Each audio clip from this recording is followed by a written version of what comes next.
अस्सलामुअलैकुम। मेरा नाम वकास अहमद सिद्दीकी है और computer logic design and organisation के आज के इस लेक्चर में हम पढ़ेंगे काउंटर्स के बारे में।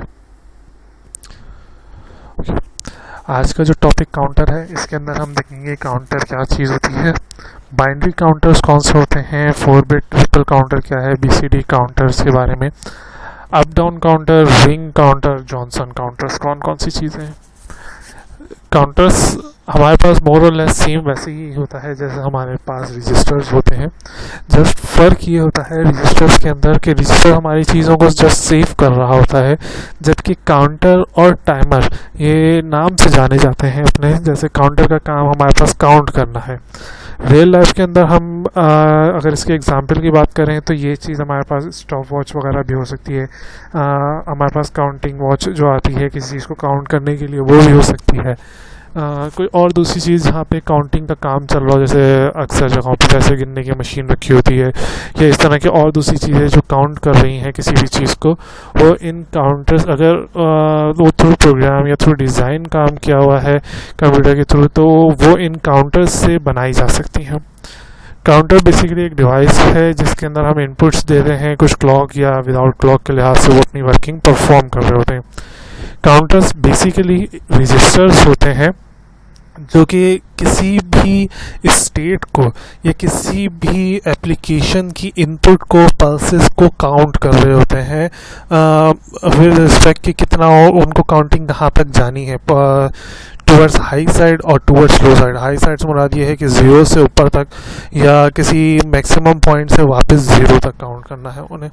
ये मोस्टली क्लॉक पल्स को या उस टाइम ड्यूरेशन को, उस सीक्वेंस को या उस सीन को काउंट कर रहे होते हैं जो हमने इसके अंदर असाइन किया होता है। लेट्स से कि हम कहते हैं कि हाई पल्स आने के बाद काउंट कम हो जाए या 50 से कम हो के 49 इस तरह से, लेट्स से, या 0 से 1 हो जाए, इस तरह से काउंट कर रहा होता है। काउंटर्स जो है हमारे पास n बिट्स तक हो सकते हैं। अगर हम इसकी क्लासिफिकेशन करें तो हमारे पास 2 तरह के काउंटर्स आते हैं। एक आता है हमारे पास रिपल काउंटर और दूसरा आता है हमारे पास सिंक्रोनस काउंटर। रिपल काउंटर हमारे पास दूसरा नाम है हमारे एसिंक्रोनस काउंटर्स का, जिसके अंदर हमारे पास क्लॉक पल्स का कोई सच फंक्शन परफॉर्म नहीं होता, या कहेंगे क्लॉक पल्स जो है वो इंटरनली कनेक्ट होती है एक दूसरे से। या जो हमारे पास फ्लिप फ्लॉप्स हैं वो अपनी ट्रांजैक्शंस करते हैं with respect to the output of previous one. अगर हम काउंटर्स की बात करते हैं तो काउंटर्स हमारे पास सिंपल फ्लिप फ्लॉप्स ही हैं जो कॉम्बिनेशनल लॉजिक्स के गुजरने के बाद मेमोरी में वापस चले जाते हैं या अपनी फंक्शंस के अंदर वापस चले जाते हैं। बात करते हैं हम अपने बाइनरी रिपल काउंटर की, किसी भी 3 बिट लेट से हम बात करते हैं बाइनरी रिपल काउंटर की। तो आइडिया क्या है इसके पीछे इसको बनाने का? हमारा काम ये होता है कि हम आउटपुट को किसी भी फ्लिप फ्लॉप के कनेक्ट कर दें इनपुट से हायर फ्लिप फ्लॉप की। मतलब फ्लैट से अगर कोई फ्लिप फ्लॉप हमारे पास नंबर 1 पर रखा हुआ है और हमारे पास 3 फ्लिप फ्लॉप हैं, एक नंबर 1 पे, एक नंबर 2, एक नंबर 3 के ऊपर रखा हुआ है, तो हमने क्या करना है, नंबर 1 का आउटपुट निकाल कर नंबर 2 के इनपुट में प्रोवाइड कर देना है, नंबर 2 का आउटपुट निकाल कर नंबर 3 के ऊपर इनपुट में प्रोवाइड कर देना है। इस तरह से हमने अपनी चीज़ों को काउंट करना होता है। यहाँ पे हम जो क्लॉक प्रोवाइड कर रहे होते हैं ये हम बाहर से प्रोवाइड कर रहे होते हैं, या कहो कि हम किसी एक को प्रोवाइड कर रहे होते हैं, बाकियों को वो इंटरनली खुद ही से या इन्हीं पल्सेस से जो एक का आउटपुट दूसरे में जा रहा होता है वो उन्हीं की बेसिस पे अपनी वर्किंग परफॉर्म कर रहे होते हैं। जब हम बात करते हैं अपने और वर्किंग की, तो हम क्या करना चाहते हैं, हमें कॉम्प्लीमेंट करना पड़ता है फ्लिप फ्लॉप को। कॉम्प्लीमेंट से मुराद ये है कि अगर इनपुट हाई आ रहा है तो उसको लो कर दिया जाए, लो आ रहा है तो उसको हाई कर दिया जाए, जो वैल्यू आपके पास आ रही है उसको इन्वर्स कर दें, उसको पलट दें। इस फंक्शन को परफॉर्म करने के लिए हमें क्या करना होता है, हम या तो यूज़ करते हैं अपना टी फ्लिप फ्लॉप कॉम्प्लीमेंट्स के साथ, या जे के या डी फ्लिप फ्लॉप यूज़ करते हैं हम अपने जो आउटपुट्स हैं उनको कॉम्प्लीमेंट करते हुए। अगर जेके का यूज़ कर रहे होते हैं तो फिर हम इनके इनपुट्स को टाइट कर देते हैं, या कहोगे कहें कि हम एक साथ इनको मिला देते हैं, जैसे नैंड वगैरह को अगर हम इनपुट मिला दें तो उसका आउटपुट हमारे पास नॉट के फॉर्मेट में आ रहा होता है। या अगर डी फ्लिप फ्लॉप है तो हम उसको नॉट के साथ मिलाकर वर्किंग के अंदर लेकर आ सकते हैं। ओके, यहाँ पे हमारे पास एग्जांपल गिवन है binary 4 bit binary ripple counter की। यहाँ पर हम देख सकते हैं हमारे पास दो तरह की चीज़ें दी हुई हैं, एक जगह पे जहाँ पे हमने लॉजिक बाहर से दी हुई है और दूसरे में लॉजिक नहीं दी हुई। हम सिर्फ काउंट देते हैं कि हमें कौन सा काउंट चाहिए और फिर वही एक A0 का A1 में, A2 में, A3 के अंदर एंड सो ऑन चलता जाता है। जब हम लॉजिक की बात करते हैं तो लॉजिक डिफाइन कर रहा होता है कि हमने कहाँ पर कौन सा इनपुट प्रोवाइड करना है। वैसे ये असल में वर्किंग जो है अलग अलग जो हमने यहाँ पे शो की हुई है, ये टी और डी फ्लिप फ्लॉप के लिहाज से। जैसे डी फ्लिप फ्लॉप के अंदर हमने क्या कहा है कि हम उसको कंबाइन कर लें और फिर उसका जो आउटपुट है, जो रिजल्ट है या जो भी दूसरी चीज़ है वो हम एक दूसरे के साथ मिलाते जाएंगे। जैसे इसका A0 दूसरे के डी से, फिर उसका A1 दूसरे की डी से, इस तरह से मिलता जा रहा है या काउंट से मिलता जा रहा है। यहाँ पे है तो वैसे ही, जैसे A0 घूम के दूसरे के अकाउंट में, फिर A1 घूम के दूसरे अकाउंट में, A2 घूम के दूसरे अकाउंट में, लेकिन हमने इसको फिर बाहर से T की जो लॉजिक है वो प्रोवाइड करनी है। सपोज करा कि हमने 110 दिया हुआ है, 110 जो है हमारे पास 12 को काउंट कर रहा होता है। अगर हमने बाइनरी रिपल काउंटर बनाया हुआ है 4 बिट का, अब 4 बिट से मुराद क्या है, तो यहाँ पे हम देख रहे हैं 1100 लिखा हुआ है बाइनरी का। तो ये पहला 1 एक बिट, दूसरी बिट, तीसरी बिट, चौथी बिट, यहाँ पे 2 स्टार्टिंग लेफ्ट मोस्ट साइड और उसके बराबर वाली आपके पास 1 है और फिर उसके बाद जो 2 बिट्स हैं वो आपके पास कौन सी हैं, 0। मोस्ट सिग्निफिकेंट या राइट मोस्ट सिग्निफिकेंट जो बिट है वो 0 है, उसके साथ वाली जो है वो 0 है। होता क्या है, हम एक बिट देते हैं, उसका नॉट निकलता है, दूसरी बिट के अंदर जाता है, फिर उसका नॉट निकलता है, तीसरी बिट के अंदर जाता है एंड सो ऑन चलता जाता है। इन द एंड हमारे पास आंसर प्रोवाइड हो जाता है। जैसे लेट्स से हमने जैसे ये प्रोवाइड करा तो इसका आउटपुट निकल गया 0, फिर उसका नॉट निकल के दूसरे के अंदर आ गया 1, फिर 0, फिर 1, इस तरह से जैसे जैसे ये काउंट आप पूरा इसके अंदर हम प्रोवाइड करेंगे, जैसे जैसे हम लॉजिक यहाँ से पूरी प्रोवाइड करेंगे 1 1 0 0 या 0 0 1 1 करके, तो आहिस्ता आहिस्ता करके यहाँ पर हमारे पास पूरा काउंट बन जाएगा इसका। उसके बाद फिर हमारे पास रिपल के अंदर ही आता है स्टेट डायग्राम। इसके अंदर होता क्या है, जैसा भी हमने बताया कि हम कोशिश कर रहे होते हैं कि हम हाईएस्ट वैल्यू को इनपुट प्रोवाइड कर दें प्रीवियस वैल्यू के आउटपुट को। जैसे 0 0 0 के ऊपर जो भी आउटपुट आया होगा वो हम उठा के दे देंगे 0 0 0 1 के ऊपर, फिर इसका जो भी आउटपुट बन रहा होगा वो हम दे देंगे 2 के ऊपर, 2 का जो बन रहा होगा 3 के अंदर, 4 के अंदर and so on till and तक। और फिर हमने उस चीज़ को वापस कंटिन्यू कर दिया इफ़ ज़रूरत है, या हमने फिर वापस से इनिशियल स्टेज के ऊपर लेकर आ गए। ये हमारे पास ट्रांजेक्शन शो हुई है किसी भी स्टेट की रिपल के अंदर। फिर वही डायग्राम हमारे पास जेके के लिहाज से बनाई हुई है रिपल काउंटर के अंदर। फिर हमारे पास दूसरी चीज़ जो आती है वो आती है हमारे पास multi digit BCD counter. BCD हमारे पास बाइनरी कोडेड डेसिमल को कहते हैं। बाइनरी कोडेड डेसिमल के अंदर क्या होता है, हमारे जितने भी डेसिमल हैं वो सब 3 प्लेसेस या वो सब 4 प्लेसेस को रिप्रेजेंट कर रहे होते हैं। 4 प्लेसेस को रिप्रेजेंट करने से मुराद ये है, या 4 रिप्रेजेंट कहने का मतलब ये है कि अगर मैं डेसिमल में 1 लिखता हूँ तो ये बीसीडी के अंदर 4 बिट को रिप्रेजेंट कर रहा होगा। इस तरह से मैं अगर इसको लेट से 0 भी लिखता हूँ अगर, तो ये 0 भी मेरे पास 4 0 को रिप्रेजेंट कर रहा होगा। फिर अगर मैं इसको लेट से 7 लिख देता हूँ, लेट से डेसिमल का 7, वैसे अगर बाइनरी में देखेंगे तो हमारे पास 3 1 होते हैं, लेकिन अगर आप बीसीडी में देखेंगे तो हमें इसको 4 प्लेसेस के अंदर ही शो करना है।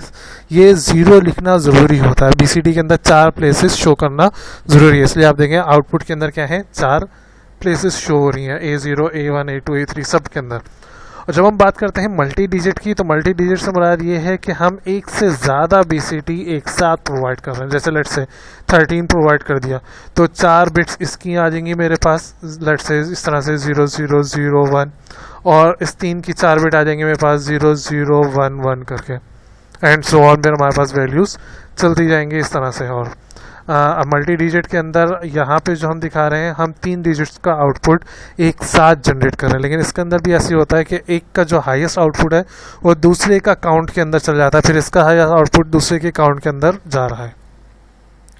फिर यहाँ तक हमारे पास था एसिंक्रोनस, या जिसको हम कहते हैं रिपल काउंटर्स।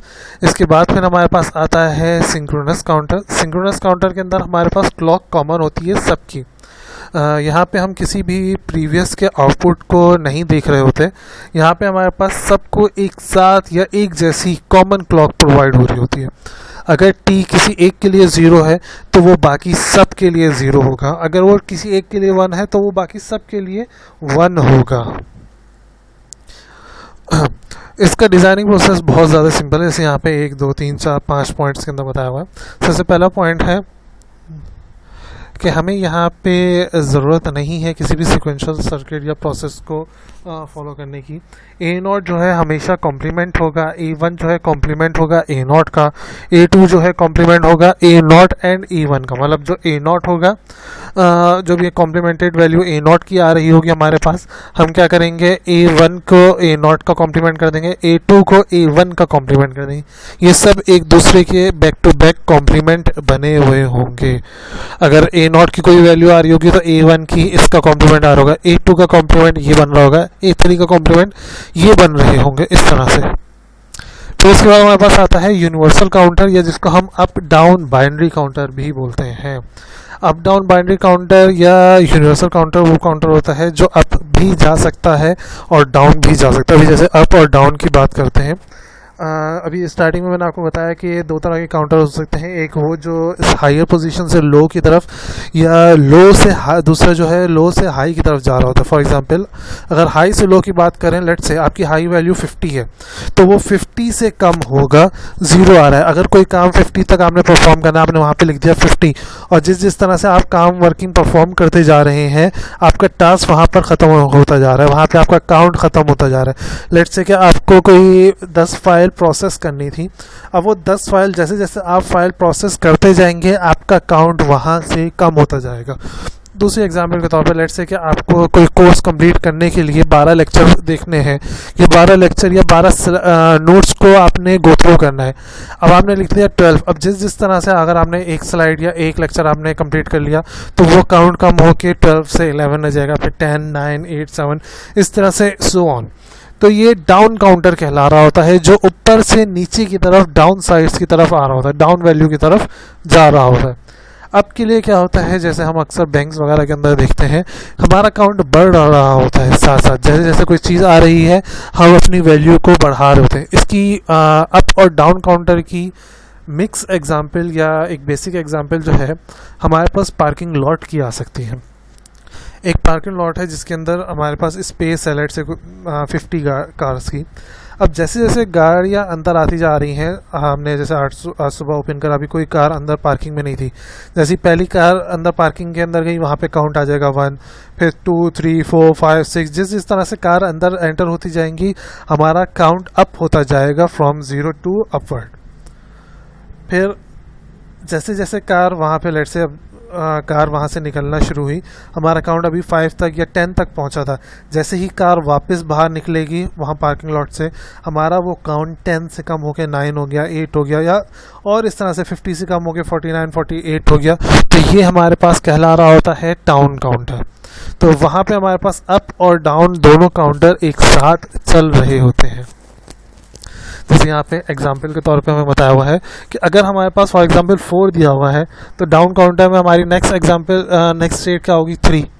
या अगर हमारे पास यहाँ पे लेट से 12 दिया हुआ है तो हमारे पास नेक्स्ट क्या होगी, यहाँ पे हमें बता दिया, यहाँ पे हमारे पास नेक्स्ट होगी 11। इस तरह से ये हमारे पास एग्जाम्पल है जिसके अंदर अप और डाउन काउंटर को हमने एक नॉट के थ्रू कंट्रोल किया हुआ है। अगर हमें डाउन काउंटर देना है तो हम एक एंड गेट नॉट के थ्रू दे रहे होते हैं, या डाउन की जो भी वैल्यू है वो और अप की वैल्यू का नॉट। और अगर हमें सिंपल देना होता है तो हम अप का 1 प्रोवाइड कर रहे होते हैं, सिंपल। ये सिंक्रोनस BCD काउंटर की हमारे पास एग्जांपल है जिसमें present state, next state, output और फ्लिप फ्लॉप की इनपुट्स की वैल्यू गिवन है। ये हमारे पास स्टेट टेबल बनाया हुआ है उसका। फिर वही वाली बात हमारे पास आ जाती है, जैसे हम रजिस्टर के अंदर बात कर रहे थे पैरेलल लोड की, यहाँ पे भी पैरेलल लोड का यूज़ वही आता है कि हम अपनी वैल्यू को सेव रखें। अगर हम अपनी, जैसे हमने स्टार्ट में कहा कि ये बिल्कुल ऑलमोस्ट वैसे ही काम कर रहे थे जैसे रजिस्टर, तो अगर हम किसी चीज़ को काउंट करते हैं तो वो चीज़ बहुत सेकेंड्स के अंदर, माइक्रो सेकेंड्स के अंदर हमारे पास सेव रहेगी उस बिट के अंदर।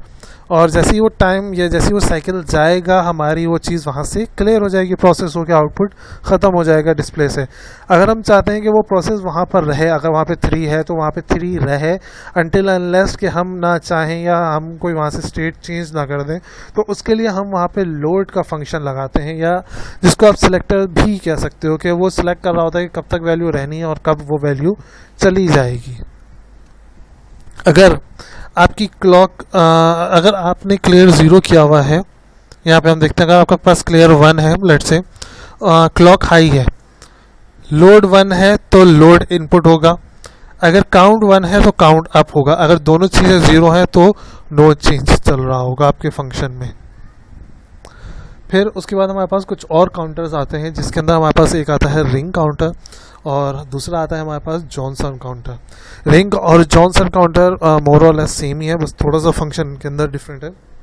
रिंग काउंटर क्या करता है, जैसे ही आपकी वैल्यू ख़त्म होती है तो जैसे रिंग एक सर्किल के अंदर चल के वापस अपने इनिशियल स्टेज पर आ जाता है, रिंग काउंटर में भी ऐसा ही होता है, वो वापस घूम कर अपने इनिशियल स्टेज कर ऊपर आ जाता है, अपनी वर्किंग परफॉर्म करता है और फिर इनिशियल स्टेज पर आ जाता है।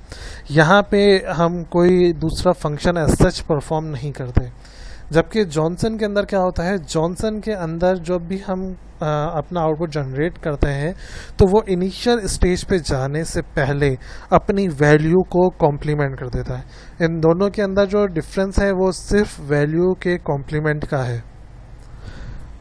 आज के लेक्चर में हमारे पास यहीं तक था। आज का जो लेक्चर हमने लिया है वो लिया है digital design 5th edition from Morris से। Thank you.